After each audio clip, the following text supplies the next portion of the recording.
భగవాన్ స్మృతులు ఓరుగంటి వెంకటకృష్ణయ్య గారు ఆయన స్మృతుల గురించి చెప్తున్నారు కదా, అందులో కొన్ని చూస్తున్నాము. స్వామి సన్నిధిని ఫలహారం అంట. అప్పుడు ఉండేవి కదా నమ్మకాలు. కొన్ని నమ్మకాలని భగవాను అంత అంటే దేనికైతే కొంచెం మూఢనమ్మకాలు అంటాం కదా, అలాంటి మూఢనమ్మకాలని కొంచెం భగవాను వ్యతిరేకిస్తూ ఉండేవారు అన్నమాట. ఇంతకుముందు కూడా మనం చూసాము చూడండి, ఒక ఆమె పాపం 5 రోజులు రాకూడదు అంటే ఆశ్రమం బయట ఎక్కడో ఎవరు లేని దగ్గర ఉంచేసి ఆవిడకి తిండి కూడా పెట్టరు అనమాట. పెట్టుకుంటే ఎవరైనా సాధువులకి ఏదో దొరికితే ఆమె తింటారు, లేకపోతే లేదన్నట్టు. ఇంకా అది కూడా భగవాన్ ఒప్పుకునేవారు కాదు. అలాగా ఇక్కడ మామూలుగా అమావాస్య పూట మనం స్నానం చేసి తర్పణాలు ఇవ్వడం అది ఉంటుంది కదా. అలాగ కొంతమంది ఏదో ఒక ఊరి నుంచి వచ్చారట. ముందాళ్ళు ఏమనుకున్నారు, ఈ స్వామివారిని ఇక్కడ కాసేపు ఈయన దర్శనం చేసేసుకుని మళ్ళీ ఊళ్ళోకి వెళ్ళి అక్కడ స్నానం చేసి తర్పణాలు విడొద్దాం అనుకున్నారంట. ఎందుకు అంటే ఈ ఆశ్రమం అంట శ్మశాన భూమిలో ఉందట. లేకపోతే అక్కడ మనం ఆల్రెడీ చూస్తాం కదా, అందరినీ భక్తులందరి శ్మశానాలు కూడా అక్కడే ఉన్నాయి. ఆ రకంగానే అయి ఉంటుంది. మొత్తానికి ఏదో అక్కడ మాత్రం ఏదో దర్శనార్థం వచ్చేసి వెళ్ళిపోయి స్నానాలు చేసి ఆ తర్వాత తర్పణాలు ఇద్దామనే ఉద్దేశంతో కొంతమంది ఆ ఊర్లోకి వచ్చారు. స్వామివారి దర్శనం చేసుకుని వెళ్ళిపోబోతుంటే అప్పుడు భగవాన్ అన్నారంట, వచ్చారు కదా టిఫిన్ తినేసి వెళ్ళండి అన్నారట.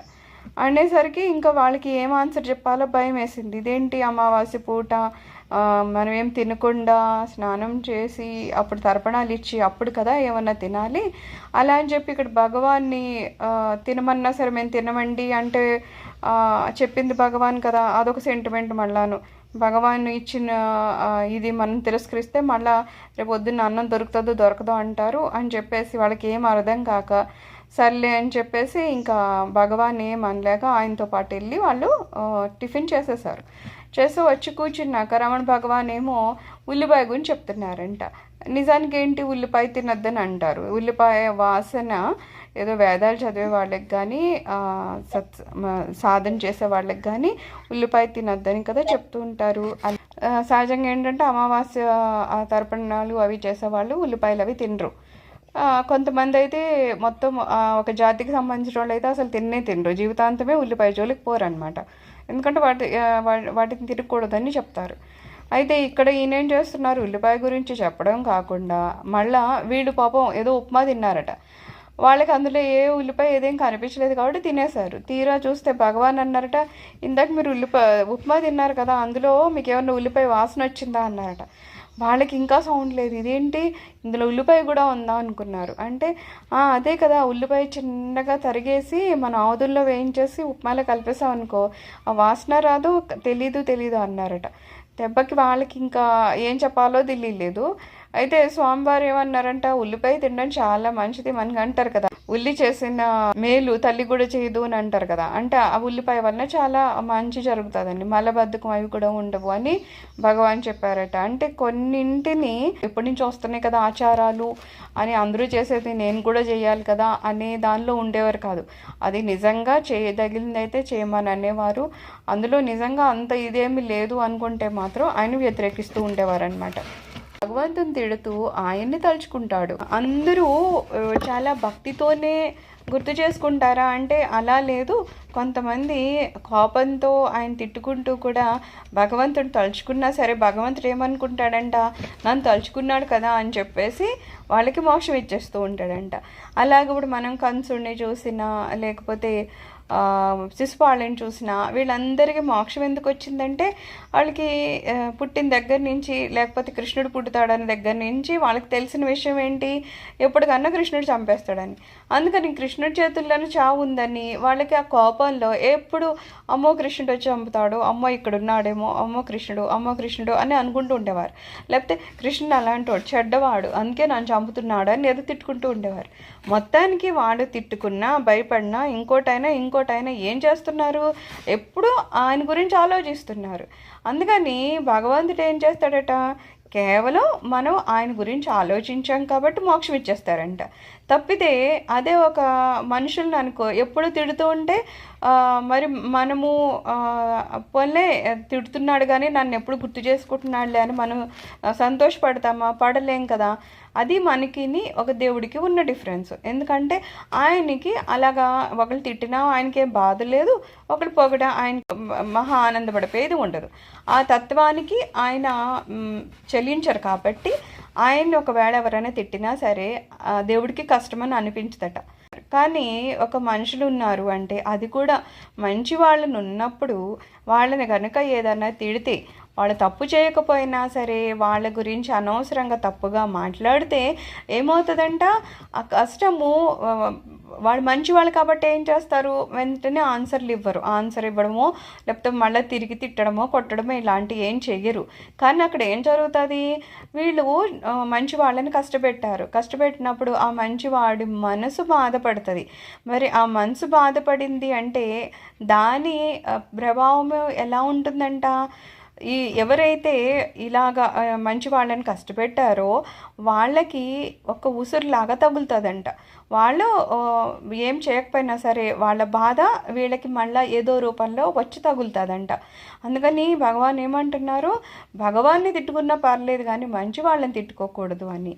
ఇంతకీ ఇలా ఏమైందంటే ఒకసారంట వీళ్ళ భక్తుల్లో ఒక ఆయన సాంబశివరావు అని ఉండేవాడంట.